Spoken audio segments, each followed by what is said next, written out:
प्रिया बहुत ही घमंडी स्वभाव की लड़की थी। वो हमेशा अपनी क्लास की लड़कियों की इंसल्ट करती रहती थी, जिस कारण बहुत सी लड़कियां उससे बात करना पसंद नहीं करती थी। एक दिन उसकी क्लास में खुशी नाम की एक गरीब लड़की का एडमिशन हुआ। खुशी की मम्मी लोगों के घरों में काम करती थी। ये बात प्रिया जानती थी, इसलिए वो खुशी का मजाक बनाने लगी। ए खुशी, इधर आ, वो मेरा पेन गिरा हुआ है, उठा कर दे। रहने दे खुशी, ये प्रिया हम सबको ऐसे ही तंग करती है, बहुत घमंडी है ये, तो इससे बात मत करना। कोई बात नहीं पिंकी, तू रुक, मैं आती हूँ। खुशी प्रिया के पास जाती है और उसको पेन उठा कर देती है। प्रिया फिर से पेन गिरा देती है। ओह, ये तो मेरे हाथ से फिर छूट गया, एक बार फिर उठा कर दे। चलो, वैसे तुम्हें तो आदत होगी ये सब करने की। फ्रेंड्स, तुम सबको पता है इसकी मम्मी हमारी कॉलोनी के घरों में काम करती है। वैसे काम वाली की बेटी होना फायदे की बात है, कोई ना कोई टिप मिलती रहती है। ये ले खुशी, तूने मेरा काम किया, इसलिए बदले में मैं तुझे ये इतनी महंगी चॉकलेट दे रही हूँ। खुशी कुछ नहीं बोलती, वो बस चॉकलेट लेकर अपनी सीट पर बैठ जाती है। प्रिया अपनी सहेलियों के साथ बात करने लगती है। अभी तो कुछ भी मजा नहीं आया, तुम सब देखती जाओ, कुछ दिनों में होली आने वाली है। इन सबको और खासकर उस खुशी को ऐसा रंग लगाऊंगी कि छुड़ा नहीं छूटेगा। पर तू भी बचकर रहना प्रिया, तेरे भी दुश्मन क्लास में बहुत है जो तेरे स्टैंडर्ड के नहीं है। ये गरीब घर के हैं, इनका कोई भरोसा नहीं कब देर से अपने अपमान का बदला ले ले। अगर इन्होंने ही बदले में तुझे कोई ऐसा रंग लगा दिया जो कभी उतरेगा नहीं, तो फिर तू क्या करेगी? मुझे रंग लगाएंगी? इतनी हिम्मत नहीं इन गरीब लड़कियों की जो ये मुझे रंग लगाते। प्रिया की बात को सुनकर उसकी सहेलियां चुप हो जाती हैं। होली को 2 दिन बाकी रह गए थे। सब बच्चे एक दूसरे को रंगने की योजना बना रहे थे। स्टूडेंट्स, आप सब इस बात को ध्यान से सुनिए। प्रिंसिपल मैम ने सख्त ऑर्डर दिए हैं कि कोई भी बच्चा क्लास में होली नहीं खेलेगा। एक दूसरे को किसी ने भी अगर क्लास में रंग लगाया तो उसे सजा मिलेगी। कल से होली की छुट्टियां हो रही हैं। सभी स्टूडेंट्स घर पर भी ध्यान से होली खेलना। Happy Holi to all of you. इतना कहकर उनकी क्लास टीचर बाहर चली जाती है। स्कूल की छुट्टी होने में थोड़ी देर ही बाकी थी। प्रिया पूरी योजना बना चुकी थी। ये देखो, मेरे पास कितना अच्छा कलर है जो खुशी और उसकी सहेलियों के मुंह पर लगेगा। घर जाकर भूतने लगेंगे वो सब। ठीक है प्रिया, जैसा तूने कहा है हम वैसा ही करेंगे। हेलो प्रिया, मैं तुम्हारे लिए होली की गुजिया लाई थी। हैप्पी होली। फिर तो हम लोगों की छुट्टी हो जाएगी तो होली पर मिल नहीं पाएंगे, इसलिए मैं तुम्हें भी खिलाने के लिए ले आई। मैंने सब बच्चों को दे दी है। छी छी, मैं नहीं खाती तुम्हारे घर की गुजिया। पता नहीं तुम गरीब लोग कैसी गुजिया बनाते हो। हमारे घर तो स्टैंडर्ड की बढ़िया हलवाई की दुकान की गुजिया आती है, हम वही खाते हैं। चल जाए यहाँ से, नहीं खानी मुझे। बड़ी आई हैप्पी होली कहने वाली। यार प्रिया, तुमने अभी उस पर रंग क्यों नहीं डाला? अभी हमारे पास अच्छा मौका था। नहीं, स्कूल में नहीं, यहाँ मजा नहीं आएगा। स्कूल के गेट से बाहर निकलने दे, इसे पकड़ कर रंग देंगे। खुशी उदास चेहरे से क्लास में आने लगती है। तभी वो अपने साथ की कुछ लड़कियों को बात करते हुए देख लेती है। ये देखो, ये गोबर मैंने इस थैली में भरा हुआ है। प्रिया को अब बहाने से छत पर बुलाकर ये गोबर उसके मुंह पर मार देंगे और छत की कुंडी लगाकर नीचे भागेंगे। हाँ, ये ठीक रहेगा। बहुत इतराती फिरती है, हमारी इतनी इंसल्ट करती है सबके सामने। अरे हम इसकी तरह पैसे वाले नहीं है तो क्या ये हमारी इंसल्ट करती रहेगी? आगे से मजा चखा कर ही रहेंगे। बहाने से प्रिया को छत पर लेकर चलते हैं। पर हम प्रिया को छत पर लेकर कैसे जाएंगे? अरे उसकी चमची है ना नितिका, उसको मैंने पटा लिया है। वो भी प्रिया को पसंद नहीं करती, इसलिए वो साथ देने के लिए तैयार हो गई है। आज खेलेंगे हम हैप्पी होली, वो भी गोबर वाली। खुशी उनकी सारी बात सुन चुकी थी। वो प्रिया को बताने के लिए जाती है, पर प्रिया तो उसे कहीं दिख ही नहीं रही थी, क्योंकि प्रिया खुद ही खुशी को रंगने के लिए बोतल में रंग तैयार कर रही थी। तभी नितिका बहाने से उसे छत पर चलने के लिए कहती है। प्रिया, छत पर चलते हैं, नीचे अगर मैम ने देख लिया तो बहुत गुस्सा करेंगी। ओके, चल फिर ये रंग पकड़। नितिका प्रिया को लेकर छत पर जाती है। पीछे से वो लड़कियां भी पहुंच जाती हैं और अचानक से सब मिलकर प्रिया के मुंह पर गोबर मलने लगती है। छोड़ो मुझे, क्या कर रही हो? कोई बचाओ, बचाओ मुझे। मैं आई थी अमेरिका घमंड करने वाली, हमें तो कुछ समझती ही नहीं। अब देख तेरे मुंह पर ये गोबर और ये रंग मल देंगे, फिर करती रहना सबको। हैप्पी होली। अब छुट्टी हो चुकी है, कोई ऊपर नहीं आएगा। तभी खुशी वहाँ आ जाती है और सबको हटाकर प्रिया को बचाने लगती है। हटो सब यहाँ से, हटो।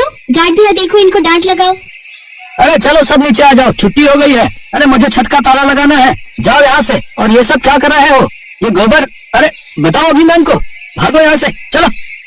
सारी लड़कियां डर कर नीचे आ जाती हैं। प्रिया की आंखों में आंसू थे, वो बहुत रो रही थी। खुशी उसे गले से लगाकर चुप कराती है। प्रिया देखो, कुछ भी नहीं हुआ, तुम्हारे मुंह पर गोबर और रंग नहीं लगा। मुझे पता था ये सब तुम्हारे मुंह पर गोबर मलने वाली है। तू जिस प्रिया का साथ दे रही है ना, वो ये रंग देख रही है जो बोतल में भरा हुआ है, तेरे मुंह पर लगाने के लिए तैयार कर रही थी। आज तूने इसे बचाकर बहुत बड़ी गलती की है। जरूरी नहीं है कि कोई हमारे साथ गलत करे तो हम उसके साथ गलत ही करें। प्रिया के साथ तुम सब जो भी करने वाली थी वो सरासर गलत था, और मैं गलत का साथ कभी नहीं देती। चलो चलो, हमें क्या, इसे समझाना बेकार है। थैंक यू खुशी, मैं तुम्हारे साथ कितना गलत करती आई हूँ, पर आज तुमने फिर भी मेरी मदद की। थैंक यू सो मच, तुम बहुत अच्छी हो। प्रिया और खुशी गले लग जाती है। घर जाकर प्रिया ये बात अपने मम्मी पापा को बताती है और आगे से कभी भी ऐसी कोई गलती ना करने का भी प्रॉमिस वो अपने आप से करती है। प्रिया होली खेलने के लिए उसके घर गई। वहाँ उसने खुशी की मम्मी के हाथ की बनी गुजिया खाई। ये देखकर खुशी के मम्मी और पापा भी बहुत खुश होते हैं। प्रिया अपने मम्मी पापा और खुशी की फैमिली के साथ मिलकर होली मनाती है। ये सच है, भले ही अमीर हो या गरीब, होली एक ऐसा त्योहार है जिसमें सब रंग मिलकर एक हो जाते हैं। पलक काले रंग वाली लड़की थी, जिस वजह से उसके स्कूल में हर कोई उसके काले रंग को लेकर उसे चिढ़ाता था, खासकर उसकी अपने क्लास के टीचर और बच्चे। पलक, तुम लाइन में सबसे पीछे खड़ी हो जाओ, और टीना साची, तुम कुछ सुंदर लड़के आगे आ जाओ। प्रिंसिपल मैम का ऑर्डर है, हमारे स्कूल के बेस्ट बच्चों का फोटो स्कूल मैगजीन में छपेगा, इसलिए मैं चाहती हूँ मेरी क्लास के बच्चों का फोटो ही मैगजीन में छपे। पर मैम, ये पलक तो बहुत काली है, पूरी फोटो इसी से खराब हो रही है। मैम, ऐसा नहीं हो सकता, हम इस पलक को इस फोटो में से हटा दें। नहीं बच्चों, अगर ऐसा हो सकता तो ये काम सबसे पहले मैं ही कर देती। मैं खुद नहीं चाहती ये काली स्टूडेंट मेरी क्लास में भी रहे। मैम, मैं पानी पीने जाऊं? हाँ जाओ, मेरे सिर पर खड़ी मत रहो, और हो सके तो थोड़ा पानी से मुंह धोकर भी आ जाना, शायद तुम्हारा काला रंग चेहरे से उतर जाए और फोटो थोड़ी अच्छी आ जाए। टीचर की और बच्चों की बातों को सुनकर पलक रोती हुई वॉशरूम की तरफ चली जाती है और वहां जाकर फूट फूट कर रोने लगती है। पलक के माता पिता दोनों नौकरी करते थे और बड़ी मेहनत से पैसे कमाकर उन्होंने पलक का अंग्रेजी मीडियम में एडमिशन करवाया था। इसलिए पलक अपने माता पिता से कभी भी अपना दुख नहीं कहती थी। पलक को दौड़ने का बहुत शौक था। वो रोजाना सुबह स्कूल जाने से पहले दौड़ने का अभ्यास करती थी, पर वो जब भी अपनी टीचर से स्कूल में दौड़ प्रतियोगिता में भाग लेने के लिए कहती थी तो उसकी टीचर उसे साफ मना कर देती थी और बच्चे उस पर हंस देते थे। तू दौड़ेगी? अपनी शक्ल देखी है कभी शीशे में?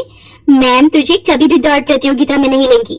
आज तक हमेशा से टीना ही विनर रही है और आगे भी रहेगी। इतनी देर में क्लास टीचर भी आ जाती है।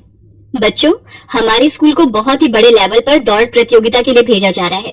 टीना, मैंने तुम्हारा नाम प्रिंसिपल मैम को दे दिया है। ओके मैम, मैं आज से ही प्रैक्टिस शुरू कर देती हूँ। मैम, मैं भी दौड़ प्रतियोगिता में भाग लेना चाहती हूँ। नहीं पलक, मैं तुम्हें इस प्रतियोगिता में नहीं ले सकती। तुम देखने में बिल्कुल भी सुंदर नहीं हो, और अगर मैंने तुम्हें इस प्रतियोगिता में ले लिया और तुम हार गई तो प्रिंसिपल मैम मुझ पर गुस्सा होंगी। पलक रोती हुई घर आती है, पर जैसे ही वो अपनी माँ को सामने देखती है, अपने आंसू पोंछ लेती है और खाना खाने बैठ जाती है। पर उसका मन उदास था, इसलिए पलक अगले दिन स्कूल की छुट्टी ले लेती है। उसे पता था कि वो स्कूल जाएगी तो और बच्चों को प्रतियोगिता में जाता देख उसका मन दुखेगा। अरे पलक बिटिया, आज तो स्कूल नहीं जा रही? नहीं माँ, आज बस थोड़ा सिर में दर्द है, इसलिए घर पर आराम करूंगी। कोई बात नहीं पलक बेटिया, तू तो रोजाना ही स्कूल जाती है, आज छुट्टी कर ले और आराम करना।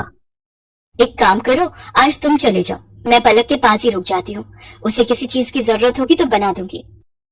ठीक है, फिर मैं अकेला ही काम पर चला जाता हूँ। पलक की माँ उसके पास ही घर पर रुक जाती है। पलक सो रही थी और उसकी माँ काम कर रही थी। इतनी देर में दरवाजे पर कोई आता है। जी, मेरा नाम रामलाल है, मैं पलक बेटिया के स्कूल का चपरासी हूँ। मुझे वहाँ की प्रिंसिपल मैम ने भेजा है।